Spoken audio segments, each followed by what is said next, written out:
The resignation letter sat on Diane Walker's desk between us. 2 sentences, my signature, and 7 years of my life reduced to 12-point Times New Roman.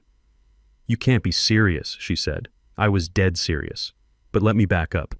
You need to understand how I got here. My name is Raymond Hutchinson. Ray to most people. I'm 58 years old, and 3 hours ago I watched a 26-year-old kid get handed the promotion I'd been working toward for 7 years. It was supposed to be a routine Tuesday meeting. Safety updates, project timelines, maybe a surprise bonus if we were lucky. But the second Diane Walker, owner of Summit Construction Group, cleared her throat and said, "I've got some big news today." I felt my gut twist. She stood at the front of the conference room with that fake, humble smile she always used when she was about to screw someone over. The AC hummed overhead, mixing with the smell of burned coffee from the break room. Someone's radio played faintly from the warehouse below. "Starting next month," Diane said, "we're officially naming Ashley Parker as the new Vice President of Development." The room clapped. People actually clapped. I sat there blinking like I hadn't heard her right. Ashley. The 26-year-old who still couldn't read a soil report without calling it. The one who showed up to site inspections in designer jeans and complained about the dust. For 7 years I'd been running Summit's field operations. Site evaluations, union negotiations, contractor disputes, OSHA compliance, all of it. I was the one chasing down EPA clearances while Ashley was still in business school. 3 months ago, Diane introduced her as a market analyst who was here to learn the ropes. I clapped then too. Now here we were again. Diane kept talking, beaming at Ashley like a proud aunt. And I want to especially thank Ray for all his help getting her up to speed. I felt heat rush to my face, the kind that starts in your chest and shoots up your neck. My hand stopped mid-clap and fell into my lap. I looked down at my palms, calluses from 20 years of field work, a scar across my thumb from a rebar cut in Tucson.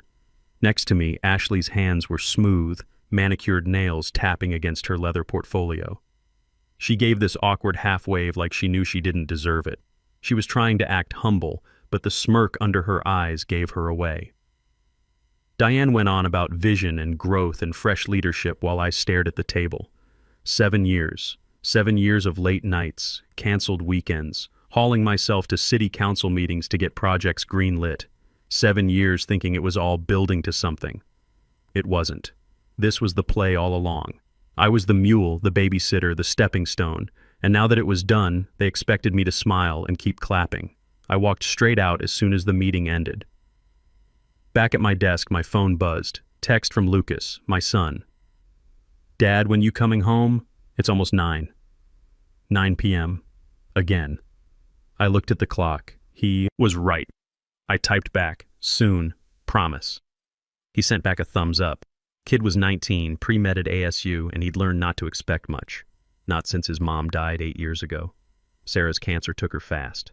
10 months from diagnosis to funeral. Left me and Lucas with medical bills I was still paying off, a mortgage, and a life that felt like it had the foundation kicked out from under it. I threw myself into work after that. Easier than sitting in an empty house remembering what I'd lost. Lucas understood, or at least he pretended to. But I knew he noticed the missed dinners, the forgotten birthdays, the weekends I promised we'd do something and then got called to fix another contractor disaster. Work was supposed to be worth it. That was the deal I made with myself. Sacrifice now, stability later. Save enough to cover Lucas's medical school, retire at 65 with a full 401k, maybe even take a vacation that wasn't just driving to a job site in another state. But now, staring at my computer screen, all I could see was 7 years going up in smoke. I opened Word and typed 3 lines. Effective 2 weeks from today, I resign from my position at Summit Construction Group. Raymond Hutchinson. Printed it, signed it, walked it straight to Diane's office. She was still grinning when I knocked. "Hey, Ray, just in time. I'm resigning." I dropped the letter on her desk. Effective 2 weeks from today. Her smile twitched, froze, then dropped. Wait, what?" She picked up the letter like she couldn't read English. "You're serious?" "Already sent it to HR. You'll get the official copy soon." She stood up, palms out like she was calming down a hostage. "Okay, let's not make any fast moves here. I know the promotion caught you off guard, but there's more to come. This isn't the end of your growth here." I just stared at her. Through the window behind her desk, I could see the yard. Pallets of rebar, a crane sitting idle, concrete mixers covered in dust. The smell of diesel drifted up even through the closed window. "You've built something here, Ray," she said, starting to sweat. "Your reputation means something. And I know you've got responsibilities. A son in college, a house, bills. Let's be honest, jumping ship right now? Not smart." There it was. The guilt trip. "I'm aware of my finances," I said, "and I'm not jumping anywhere. I'm walking calmly." Diane stepped around the desk. "Look, how about this? We create a new title for you. Senior Director of Site Operations. Same pay, maybe a bump in 6 months. You'd report to Ashley, sure, but you'd have full oversight of—" "No." She blinked. "Just like that? Just like that." She sat back down slower this time. "If you leave like this, I can't promise glowing references. You've built your whole network under my firm. It wouldn't look good." I tilted my head. "You threatening me?" She held up her hands. "I'm trying to protect you from burning a bridge. I'm not burning anything. I'm just leaving." We sat there in silence. Finally, she leaned forward. "You trained her. She still needs you." I smiled. "I'll finish out my 2 weeks. I'll even make sure Ashley doesn't crash the Tucson project. But after that, you're on your own." Her jaw clenched. She looked like she wanted to throw something. I walked out and closed the door behind me. Didn't slam it, didn't look back, just went straight to my truck and sat there in the parking lot for 10 minutes, hands on the wheel, staring at nothing. Then I drove home. Lucas was asleep on the couch, textbook open on his chest, organic chemistry. I covered him with a blanket and went to my room. That night I couldn't sleep. I kept doing the math. Medical school costs $60,000 a year. I had maybe 4 months of savings if I stretched it. The mortgage was $2,200 a month. Insurance through Cobra would eat another $800. I couldn't afford to be unemployed. But I also couldn't afford to stay. Around 3 a.m., I finally fell asleep thinking about how the hell I was going to explain this to my son. The thing about betrayal is you usually see it coming. You just don't want to believe it. 6 months before that Tuesday meeting, I should have known. That's when Ashley Parker first walked through Summit's doors. Diane stopped me in the hallway, that casual tone she used when she was about to ask for something. "Hey Ray, heads up. My niece is starting next week, fresh out of business school. Just wants to see how things run. She'll be shadowing you a bit." I said sure. Figured it'd be some intern with a clipboard, maybe last 3 weeks before deciding construction wasn't glamorous enough. Instead, in walks Ashley. Designer jeans that probably cost more than my work boots, spotless white blouse, smelling like expensive perfume. She offered me a handshake with those smooth, manicured fingers and said, "You must be Ray. I've heard you're the operations guru around here." That grin wasn't respectful. It was performative, like she already knew where this was headed. I didn't think much of it then. I'd seen plenty of kids bounce in and out of this industry. Most of them lasted until their first 110-degree day on a job site or their first union negotiation, where a shop steward told them exactly what they could do with their fresh ideas. But Ashley kept showing up. Every site visit, every safety meeting, every call with city officials. I'd walk into a contractor review, and there she'd be, chair pulled up next to mine, spinning a pen between her fingers. I trained her without realizing I was building my own replacement. Showed her how to read structural drawings, navigate OSHA paperwork, handle permits.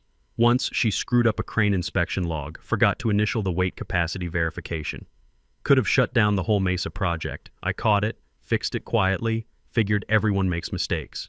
2 weeks before the promotion announcement, I should have seen it coming. It was Thursday night, almost 9 p.m. Office quiet except for the janitor's cart rattling down the hall and the hum of fluorescent lights. I was at my desk checking safety protocols for a hospital expansion in Tucson. We'd had a near-miss incident the week before, a scaffold connection Ashley had signed off on without actually inspecting it. A welder noticed it was loose, reported it, could have killed someone. I'd spent 3 hours that afternoon retraining her on load-bearing requirements, watching her nod along like she understood. But her notes were scattered, incomplete. "Can't we just have the site supervisor handle this stuff?" she'd asked. "You are going to be the supervisor," I'd told her. "This is your job." Now, sitting at my desk, I heard voices from Diane's office. Her door was cracked open. Not enough to see inside, but enough to hear. "Still no word on that VP position?" A man's voice. "Victor Brennan, one of Summit's senior investors." Pause. Then Diane's laugh, low and smug. "Ray's reliable, but he doesn't have executive presence." I froze. My hand stopped halfway to my coffee cup. "Ray's the one who's kept your projects from collapsing," Victor said. "He's good in the field," Diane replied. "But Ashley's got the MBA. She understands where the market's going. And she's family." Family. There it was. I stood up slowly, careful not to make the chair creak. Walked to the window and stared out at the yard.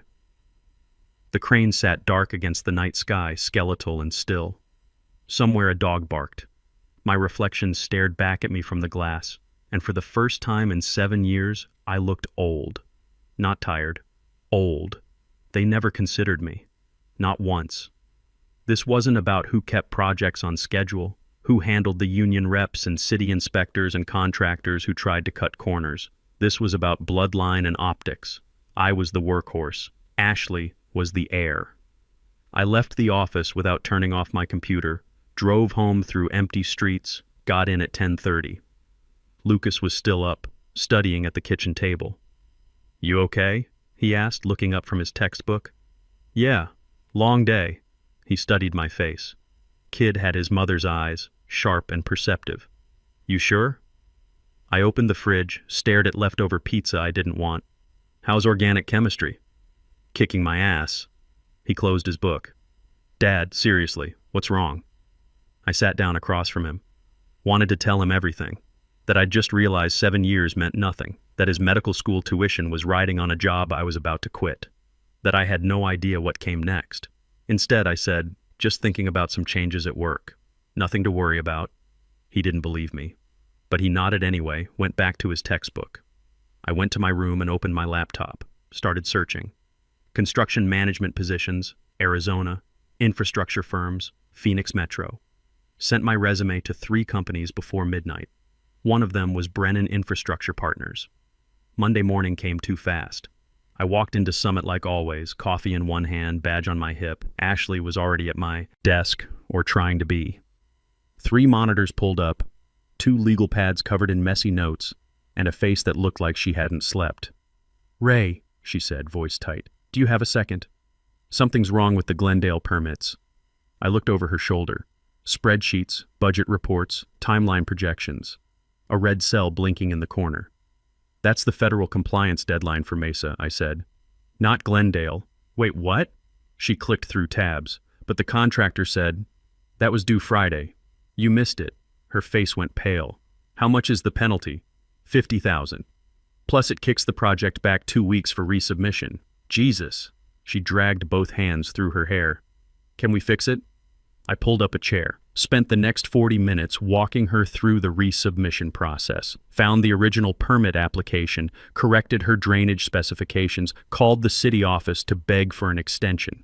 By the time I finished, it was almost noon.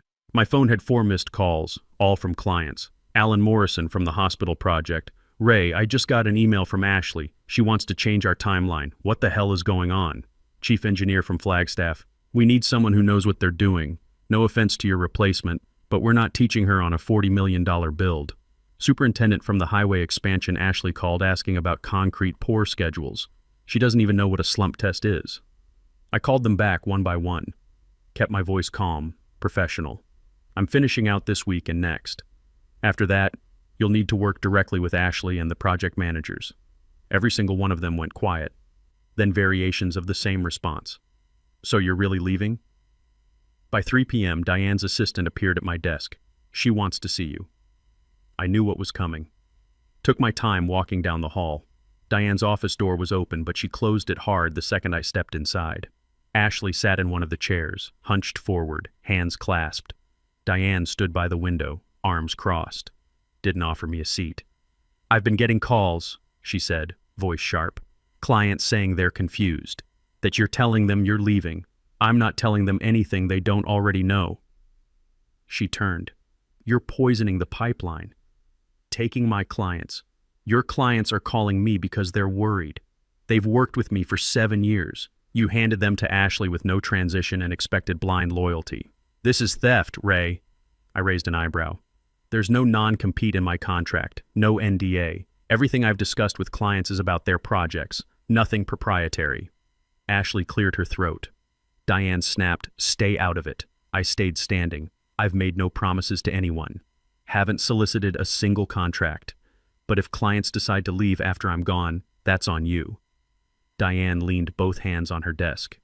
You think you're irreplaceable? No. I think I'm trusted. That's different. Silence hung between us like concrete dust. Finally, I looked at Ashley. You need to learn the permit pipeline inside and out, not just deadlines, but why they matter, and stop relying on site supers to cover your mistakes. They expect you to know this already. Ashley nodded, barely looking up. I walked out without waiting for a response. Outside, the afternoon sun hit the parking lot like a hammer. Heat waves rose off the asphalt.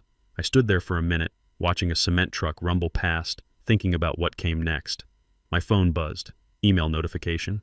Gregory Brennan, Brennan Infrastructure Partners. Ray, got your resume? Let's talk. Tomorrow, 2 p.m.? I hit reply. I'll be there. Brennan Infrastructure Partners sat on the 14th floor of a glass building in downtown Phoenix. The kind of place where the elevators didn't rattle and the coffee didn't taste like it came from a machine that hadn't been cleaned since 2015. Gregory Brennan was waiting when I stepped off. Gray suit, work boots that had actually seen a job site, and that no-nonsense energy some guys never lose no matter how many zeros end up in their bank account. Ray, he said, shaking my hand like we were sealing something. Took you long enough. I'd met Greg twice before at industry conferences. Once in Albuquerque, once in Las Vegas. Both times we'd ended up at the hotel bar talking about the sorry state of project management and how many firms were run by people who'd never touched a shovel. Had to finish a few things first, I said. He led me into a corner office. Windows on two sides, whiteboard covered in site maps, the smell of fresh coffee that actually smelled like coffee. Below us, the city stretched out in all directions, heat shimmering off rooftops. I won't waste your time, Greg said, sitting on the edge of his desk. We've wanted you here for over a year. You've got the network, the experience, and more importantly, people trust you. He slid a folder across the desk. I opened it. Position, Vice President of Operations. Salary, $180,000 plus performance incentives and equity stake after year 1. Start date, 3 weeks. I stared at the number. It was $60,000 more than Summit had ever paid me. 33% increase for doing the same work I'd been doing, just without the nepotism and the bullshit. This isn't charity, Greg said. You bring value, city connections we don't have, contractors who will pick up when you call, clients who know your word means something. We're not just hiring you, we're hiring 2 decades of reputation. I looked up at him. What's the catch? No catch. But I need to know you're serious. Summit's going to try to keep you. Diane's not stupid. She knows what she's losing. Already resigned. 2 weeks' notice, already submitted. Greg smiled. Then we've got 3 projects waiting. Hospital expansion in Scottsdale, highway overpass in Tucson, commercial build in Albuquerque. I want you leading the Arizona operations by next month. I thought about Lucas. Medical school applications were due in 6 months. $60,000 a year, 4 years. I'd been trying to figure out how to make that math work on Summit's salary. This made it possible. I'm in, I said. We shook on it. Greg walked me back toward the elevator, and as we passed a glass-walled conference room, I spotted something on their project board, a site map I recognized. The casino development outside Tempe that I'd pitched to Diane 8 months ago. She'd passed on it, said the zoning was too complicated. Greg caught me looking. Yeah, we picked that up after Summit dropped it. Zoning cleared last month. Breaking ground in 6 weeks. Of course they did. As the elevator doors opened, Greg said, "Don't be surprised when your old clients start calling. Word travels fast in this industry." I nodded, didn't smile, just stepped into the elevator and watched the doors close. On the drive back, my phone rang. Lucas. Hey Dad, you free for lunch? I checked the time. 3:30. Already past lunch, but yeah. Where are you? Campus. But I can meet you somewhere. 20 minutes later, we were sitting in a diner off University, the kind of place with cracked vinyl booths and a waitress who called everyone honey. Lucas ordered a burger. I got coffee I didn't need. So, he said, dumping ketchup on his fries. You going to tell me what's going on? Or do I have to guess? I'd forgotten how much he looked like Sarah when he was being serious. Same expression, eyebrows drawn together, mouth set in that line that meant he wasn't accepting bullshit answers. I quit my job, I said. He stopped mid-fry. What? Put in my notice yesterday. Last day's next Friday. Jesus, Dad. Why? I told him. Not all of it, but enough. The promotion that went to someone else. 7 years meaning nothing. The decision to walk away instead of staying bitter. Lucas listened without interrupting, which meant he was processing, thinking it through like he did with his chemistry problems. Finally, he said, What about money? My tuition? Got a new job. Better pay. Starts in 3 weeks. His shoulders dropped, relief visible. Okay. That's good. That's really good. He ate a fry, then looked up. You should have told me sooner. I thought something was seriously wrong, didn't want you to worry. I'm 19, not 9. I can handle it. He paused. Mom would have told you to leave years ago. That hit harder than I expected, because he was right. Sarah had always been better at knowing when to walk away from things that weren't working. Jobs, friendships, her own father when he wouldn't stop drinking. She had a sense for when loyalty turned into stupidity. Yeah, I said. She would have. We finished eating. Lucas insisted on paying, which made me feel both proud and old. As we walked to our cars, he said, I'm proud of you, for what it's worth. I nodded, didn't trust myself to say anything back. The next week was strange. I showed up at Summit every day, finished out my projects, answered Ashley's endless questions. She'd come to my desk 3-4 times a day with problems that shouldn't have been problems.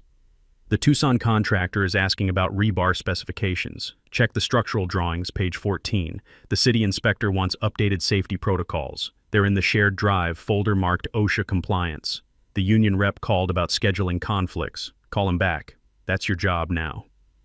By Thursday, the office felt different. People were quieter around me. A few came by to say they were sorry I was leaving. One of the senior project managers, a guy named Phil, who'd been there longer than me, pulled me aside.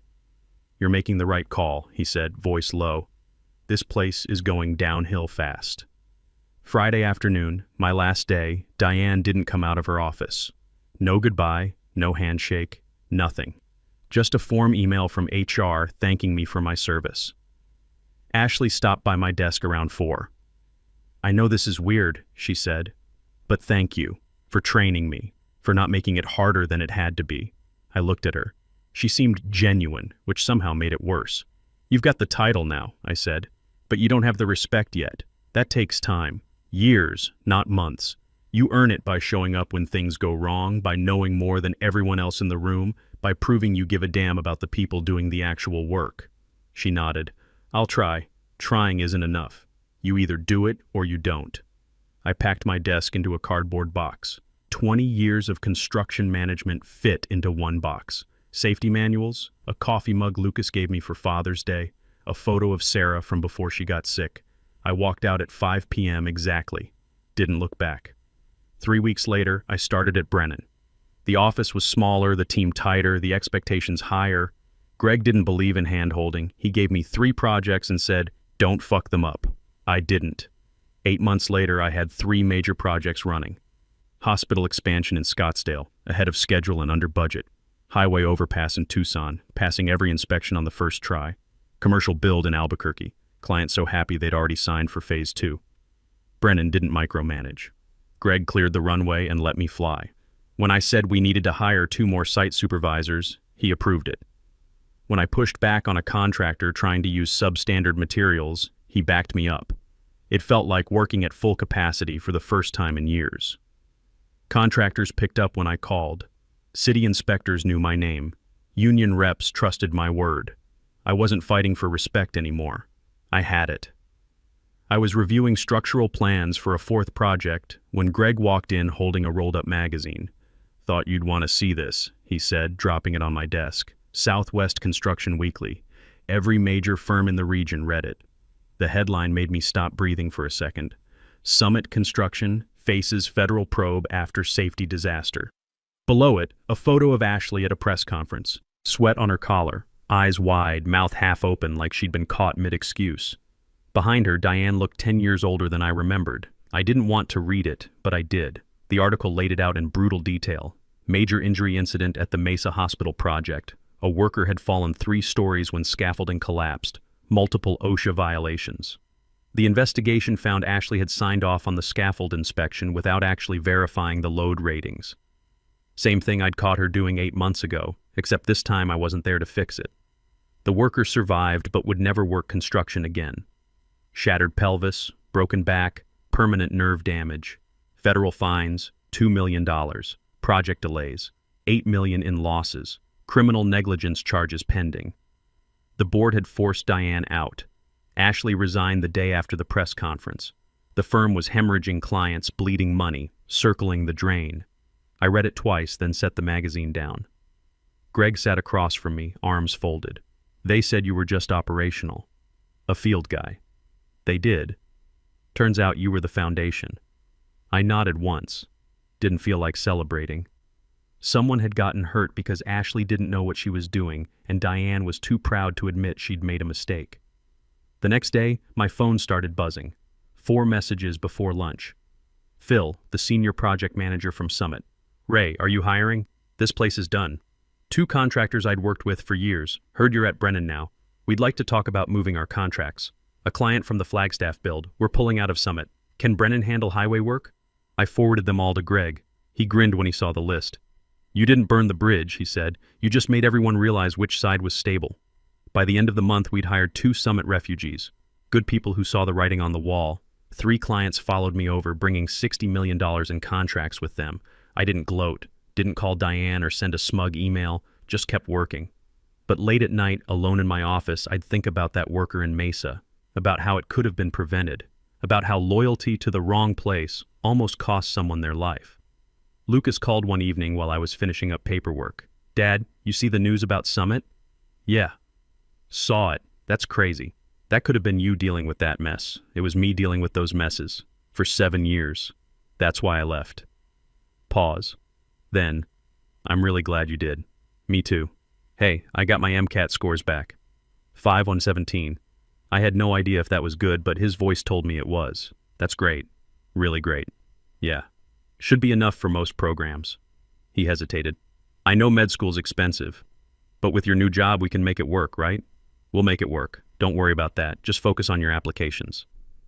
After we hung up, I sat there for a while thinking about Sarah, about how she'd always said the hardest part of being a parent was knowing when to hold on and when to let go, when to sacrifice and when to walk away. I'd held on to Summit for 7 years thinking it was the responsible thing to do. Turned out walking away was the better choice all along. 3 weeks later, I was driving back from a site visit in Glendale. Long day, hadn't eaten since breakfast, head pounding.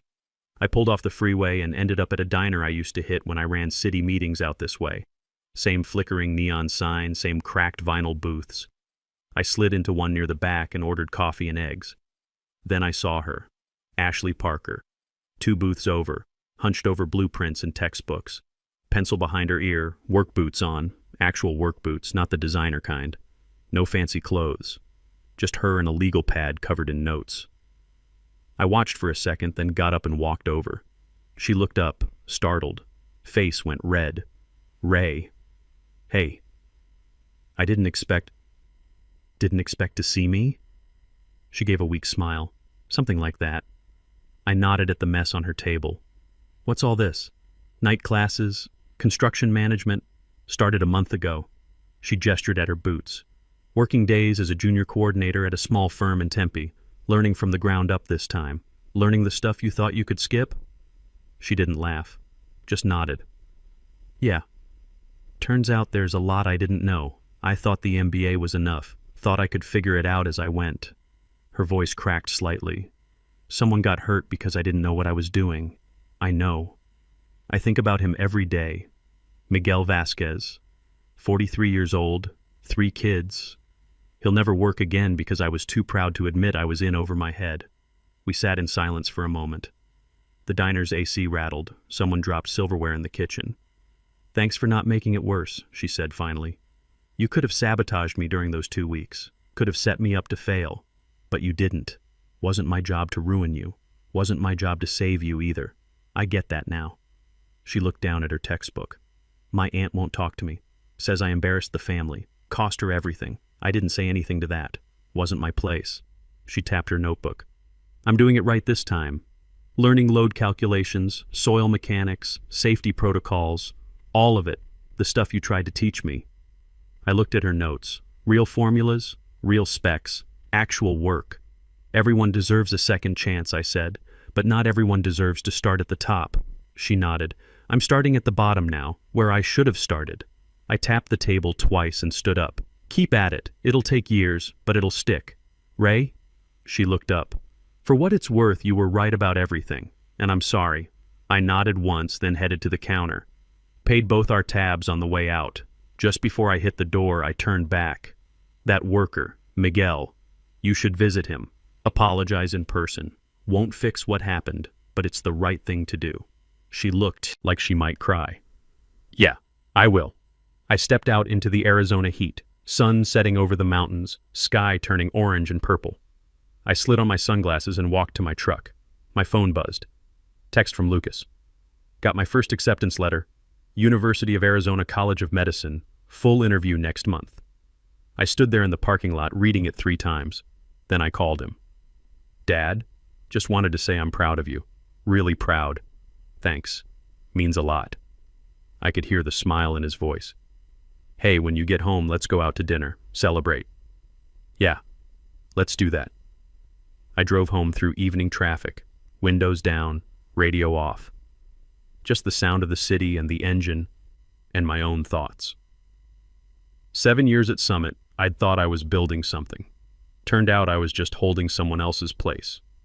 But these last 8 months at Brennan, with Lucas thriving, with clients trusting me, with work that actually mattered, this was what building felt like. Not standing still, not waiting for permission, just moving forward. I pulled into my driveway as the last light faded from the sky. Lucas's car was already there, porch light on. I sat in the truck for a moment, looking at the house. Our house. The one I'd almost lost trying to prove loyalty to people who never valued it. Then I grabbed my briefcase and went inside. Lucas was in the kitchen, already pulling out menus. Thai or Italian? Your choice, I said. He grinned. Thai. Definitely Thai. We ordered too much food, ate at the kitchen table, talked about his interviews and my projects and what came next. For the first time in years, I wasn't thinking about what I'd lost. I was thinking about what I'd built, and it was enough.